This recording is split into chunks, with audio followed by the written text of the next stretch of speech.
Congress decides what it can investigate, not Harlan Crow. Harlan Crow, the Texas billionaire who lavished gifts and favors on Supreme Court Justice Clarence Thomas, isn't a member of Congress, but Crow, through his lawyer, asserts that Congress lacks a valid legislative purpose in seeking information about their relationship. Crow isn't a Supreme Court justice, but he also asserts that Congress would be violating the constitutional separation of powers if it were to dare to apply ethics rules to the High Court. Crow attorney Michael D. Bob sent a high-handed letter to the Senate Judiciary Committee Monday that could be condensed to 2 words: go away. The committee, led by Senator Richard J. Durbin, Democrat Illinois, had written Crow on May 9 asking for the information as part of the committee's ongoing efforts to craft legislation strengthening the ethical rules and standards that apply to the justices of the Supreme Court. It sought a list of gifts, travel and lodging Crow or his entities had provided to any justices, plus any real estate transactions. In other words, what else is out there? After careful consideration, we do not believe the committee has the authority to investigate Mr. Crow's personal friendship with Justice Clarence Thomas, Bob responded. Most importantly, Congress does not have the constitutional power to impose ethics rules and standards on the Supreme Court. Doing so would exceed Congress Article 1 authority and violate basic separation of powers principles. Bob's letter is unlikely to be the last word. There's a regular give and take between members of Congress and the subjects of their inquiries. That's fine. Being told to bug off is another matter. Being told to bug off because the subject of the inquiry has determined for himself what the Constitution has to say about the matter takes things to a new level. The obvious response here is a subpoena, but that step will be complicated, among other things because of Democrats' precarious majority, committee rules that empower Republicans to block action from their minority perch and the prospect of time-consuming efforts to ensure compliance. All of which makes a summons a rickety bridge to cross. But first, let's back up and consider why Crow's argument is so wrong. Bob contends that the panel can't have a valid legislative purpose because it can't legislate ethics rules for the High Court. His letter gives no reasonable people can differ ground on this contested topic. It simply asserts the impermissibility of legislating in this area.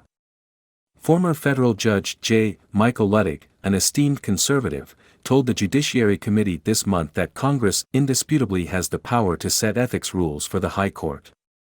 Others disagree. Ultimately, the constitutionality of any such move would be decided by the justices themselves. Unless and until that happens, the scope of congressional authority remains an open question, one not up to Crow to decide for himself. And it's more than a bit odd for a private citizen to be arguing that a congressional request to him, for his own information, somehow violates the separation of powers. Even more to the point, Congress already regulates the justices' ethical conduct. One federal law requires all federal judges, including justices, to recuse themselves from deciding cases in which their impartiality might reasonably be questioned. Another, passed just last year, requires judges and justices to follow the same rules as other federal officials in reporting stock transactions. And the Post-Watergate Ethics in Government Act imposes financial disclosure requirements on a broad array of senior government officials, including the judiciary and explicitly including the justices themselves, and limits what gifts and outside income they can accept. As Chief Justice John G. Roberts Jr. noted in his 2011 year-end report on the judiciary, the court has never addressed whether Congress may impose those requirements on the Supreme Court. The justices nevertheless comply with those provisions. And that, until the courts say otherwise, gives the Senate a valid legislative purpose in questioning Crow, to learn if the laws on the books need strengthening. Do the financial disclosure requirements set out in the law need to be tweaked or strengthened? Yes. Are the review and enforcement procedures working adequately? No. The Crow/Bob letter argued instead that the committee doesn't need the details it asked for.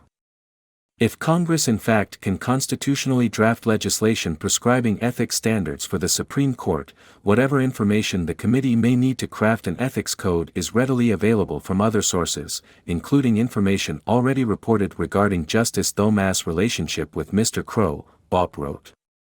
But it is Congress that gets to decide how much detail it needs, not Crow. Just because the fine reporters at ProPublica discovered some Crow-funded private flights, tuition payments and real estate purchases, that doesn't mean they found everything. The scope of Crow's largesse is surely relevant to the committee's inquiry. It need not rely on outside reporting. Instead, BOP went ad hominem. It is clear that the committee's investigation is part of a larger campaign to target and intimidate Justice Thomas and unearth what the committee apparently believes will be embarrassing details of the justice's personal life, he wrote. Those goals do not authorize the committee to conduct a congressional ethics investigation of Justice Thomas. This isn't an ethics investigation. It's a legitimate exercise of congressional oversight, spurred by multiple troubling reports about a justice's behavior. The committee wouldn't be doing its job if it weren't pressing for this information, and it can't let this matter drop.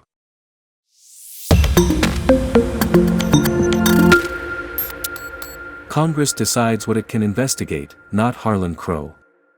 Harlan Crow, the Texas billionaire who lavished gifts and favors on Supreme Court Justice Clarence Thomas, isn't a member of Congress, but Crow, through his lawyer, asserts that Congress lacks a valid legislative purpose in seeking information about their relationship. Crow isn't a Supreme Court justice, but he also asserts that Congress would be violating the constitutional separation of powers. The quiet race to be the GOP's biggest loser in 2024 begins. I understand why Ron DeSantis thinks Republican primary voters might want an alternative to Donald Trump. I get why conservative stalwarts such as Nikki Haley and Chris Christie think the voters might welcome an alternative to DeSantis. What's less clear is why Chris Sununu and Asa Hutchinson would think there's any market in today's Republican Party for a kinder, gentler voice. Do they really think a pro-governing pragmatist can win the nomination? The answer is probably not. But that doesn't mean there aren't other things, celebrity, adoration, even financial opportunity, to be won by trying. I'm not suggesting that Sununu and Hutchinson, the governor of New Hampshire and a former governor of Arkansas, respectively, don't tell themselves they've got a legitimate shot at becoming the next president. Hutchinson has already announced his candidacy, and Sununu has said he's thinking about it. I'm suggesting there's a reasonable plan B. In 2016, a lot of people wondered why John Kasich, then the governor of Ohio, got into the race late and then slogged through months of primaries, long after it was clear that Donald Trump was cruising to the nomination. Kasich won exactly one state, his own. I talked to Kasich a lot back then, and I can tell you, he wanted very much to be president and believed he could win, right up until the moment he knew he couldn't. But Kasich came away from that campaign with something that would have seemed unthinkable for most of his career, when he was largely reviled on the left as a blustery, union-busting religious zealot. By standing up to Trump and making the case for civility in public life, he became, at least in the eyes of a lot of Democrats, independents, and the news media, the fatherly conscience of the Republican Party. There's an established template